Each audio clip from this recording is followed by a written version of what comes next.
태어나서 죽는 날까지 사람은 무엇을 하기 위해 이 세상에 온 것일까요?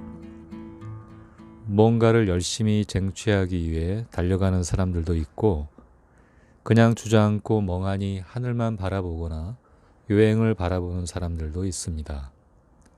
또는 옆에 있는 사람들이 달리고 있으니 얼떨결에 자신도 달려가고 있지만 어디가 목표 지점인지도 모른 채 무작정 뛰고 있는 사람들도 있습니다.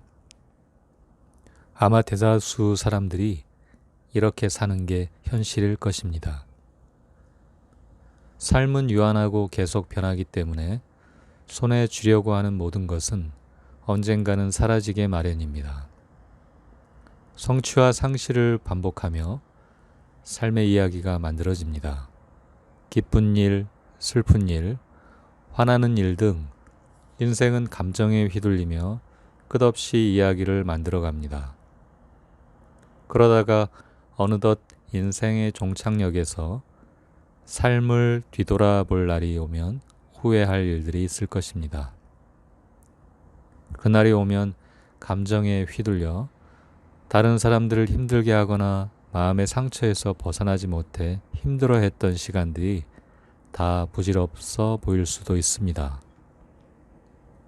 살아가는 동안 덜 후회하고 기왕에 보람되게 살아가려면 어떻게 해야 할까요? 사람들은 저마다 부족한 것을 가지고 태어났습니다. 동양의 사주팔자를 보아도 균형을 이루고 태어난 사람은 없고, 서양의 애니어그램을 통해 살펴보아도 균형을 이룬 사람들은 없다는 것을 알 수 있습니다. 사주와 애니어그램은 타고난 운명과 단편적 기질을 얘기하는 것을 넘어서 양쪽 모두 균형과 조화를 이룰 수 있는 길을 제시합니다. 동서양 철학에서는 지수화풍의 사원소 또는 목화토금수 오행에 의해 자신만의 고유한 에너지가 만들어진다고 합니다. 그런데 문제는 태어날 때 사원소 또는 오행은 균형을 이루지 않고 어느 특정의 에너지가 넘치거나 부족하게 배정이 된다는 것입니다.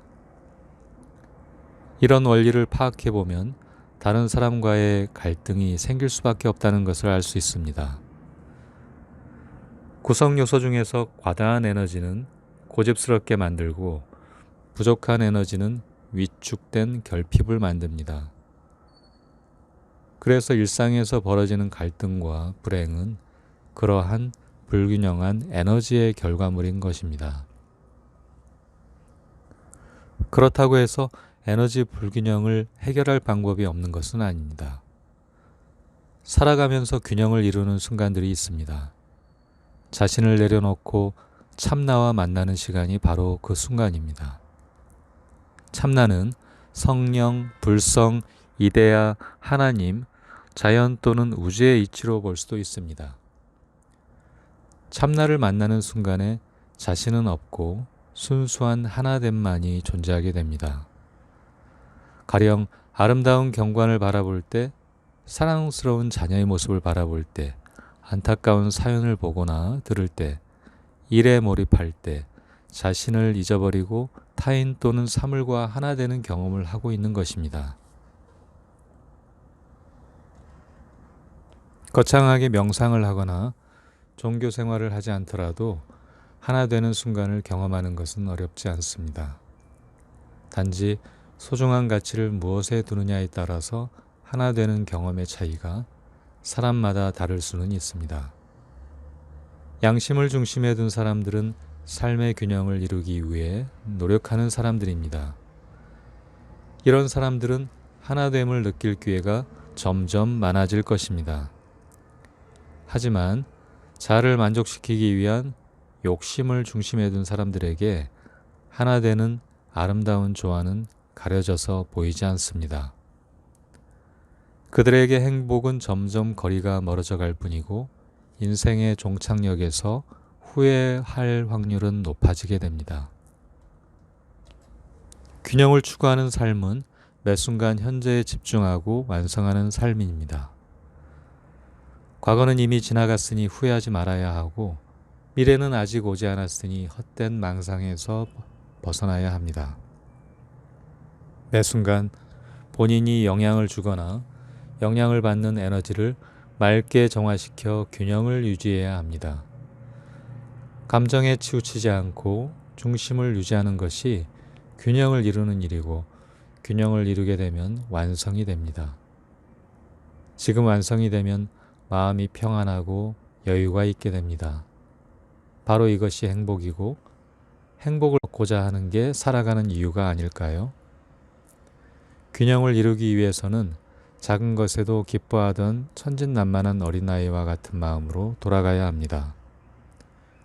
그러기 위해서는 어른이 되는 과정에서 닫혀버린 마음을 열고 가볍게 주변을 받아들일 준비가 되어 있어야 합니다. 어린 시절 별거 아닌 것에도 깔깔거리고 웃고 행복해하던 마음은 어디로 가버린 걸까요? 남을 의식하고 온갖 틀을 정하며 살아가는 동안 자신이 좋아하거나 잘할 수 있는 것을 실행할 기회는 멀어져 갑니다. 좋아하는 것과 잘하는 것을 균형 있게 실행하는 것은 행복을 위해 대단히 중요합니다. 좋아하는 것을 다양하고 깊게 경험하는 동안 자신의 부족함을 깨닫고 균형을 이루는 삶의 이치를 알아가게 됩니다. 타고난 기질을 통해 잘할 수 있는 것을 실행할 때 자존감은 향상되고 남들에게 도움을 줄 수 있는 삶을 살아갈 수 있습니다. 아무리 작은 것이라도 본인이 가지고 있는 잘할 수 있는 것은 누구나 가지고 있습니다. 잘할 수 있는 것을 통해 정신적, 물질적으로 나눌 수 있어야 보람을 느끼고 하나됨을 느낄 수 있습니다. 오늘이라는 하루는 지금 완성하는 것입니다. 과거, 미래는 없고 오직 현재만 있다면 지금 순간에 충실할 것입니다. 미래가 있다고 생각하기 때문에 시간을 가볍게 생각하거나 무언가를 이루고자 하는 거창한 욕심에 휩싸이게 됩니다. 오히려 소소한 가치가 지금 완성하는 데 도움이 될지 모릅니다. 매 순간 소중한 것이 무엇인지를 물어보아야 합니다. 지금 소중한 것은 무엇일까요? 봉긋이 피어난 목련꽃의 자태, 아장아장 걷는 아기의 모습, 추억에 잠기게 하는 음악, 지인과의 웃음 꽃피는 대화 등 작지만 소중한 순간들이 모여 바로 완성하는 삶을 살아가게 합니다.